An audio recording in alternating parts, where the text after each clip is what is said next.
and we're going to really make sure they're every day for you in 2024. But unfortunately was a little ill, so you missed a couple days just to kick off the new year right. But luckily feeling better and back to it. So hopefully you're excited, because I am. Tomorrow we're going to have a nice little weather window to get out there and do some fishing and catching on our 5-hour half days. We've actually added a 5-hour half day in tomorrow afternoon, so it's got a super light load on it, and the weather tomorrow afternoon looks spectacular to get out there near shore and go get some hogfish, along with plenty of those gray snapper or white grunts and porgies. So we have a little weather window tomorrow. Going to be breezy out of the east in the morning, but out of the east allows us to sneak out there and catch some fish. Tomorrow afternoon looks really nice, and then it gets a little bit snotty there Saturday with a little bit of an increased wind and a higher rain chance. Then Sunday we get a little bit of a cold front, and we're going to have that north wind. It's going to get a little chilly for us. And then as we get into the work week coming up, it looks like we're going to have another front Wednesday. So we're going to have some pretty strong prefrontal activity Monday and Tuesday ahead of that front.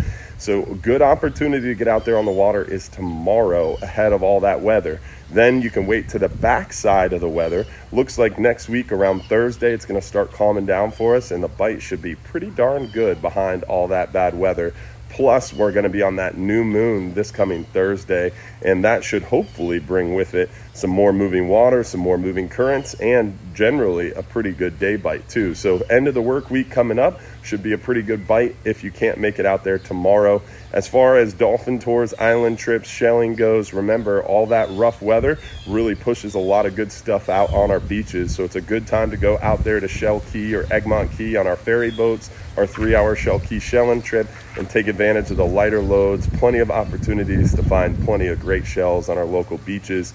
Plus, the dolphins are really active around these fronts. A lot of the mullet flush out of the back protected bay waters, and the dolphins will get together in big groups and really hunt those mullet with effective efficiency, and it's fun to watch. It's pretty cool to see. So come on down and join us at Hubbard's Marina for a great day of fun in the sun, especially tomorrow. Like I said, tomorrow's probably your best chance to get out there on the water and do some fishing for the next 5 to 7 days really, and then it's going to get good at the end of next work week. But that is pretty far in advance, and things can change a lot, so stay tuned. If you want to go out there early work week coming up, weather can change drastically, so stay tuned to our daily updates. We'll keep you informed of what's going on, what's coming up, and what's catching now.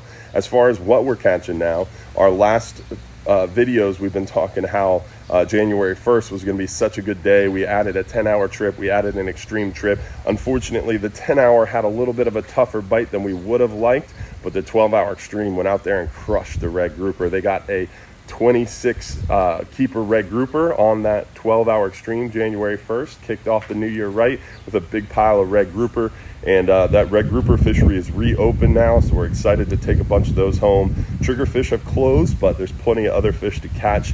We're getting a lot of those yellowtail, we're seeing a lot of those big vermilions, mangroves. We're seeing a handful of mutton snappers still, so a lot of good fish to be had out there in deep water on the 12-hour extreme. We just need those little weather windows to allow us to get out there. Stay tuned. It looks like the end of the work week coming up, we should have that weather window we're looking for, so definitely stay tuned to our daily reports, and we'll keep you up to date with what's going on. Also, again, don't forget we have Seafood Fest this month at Johns Pass. January 19th, 20th, and 21st is our Seafood Fest. Every last Friday of every month, we have Final Friday as well. We hope to see you out there for January's Final Friday. We'll have the free crawfish, the free beer, the free drinks, and we're going to have a barbecue contest as well, so you don't want to miss that. Every Sunday night, we give away $1,500 in free stuff during our live show at 7:30 p.m., so we hope to see you out there for that as well, live on our Facebook and YouTube channels, Trovo and Twitch as well. So stay tuned. Don't forget, if you're too busy to go fishing, you're just too darn busy. Near shore, it's all about them hogfish. Offshore, it's all about those red grouper right now. Red grouper are biting best about 120 to about 180 foot of water, and we're doing really well on the hogfish about 30 to 70 foot. Inshore right now, it's all about those sheep's head. We're seeing a lot of sheep's head and a good number of speckled trout as well. So hopefully you can get out there on the water tomorrow, take advantage of that weather window. Don't forget, if you're too busy to go fishing, you're just too darn busy. Have a good day, y'all.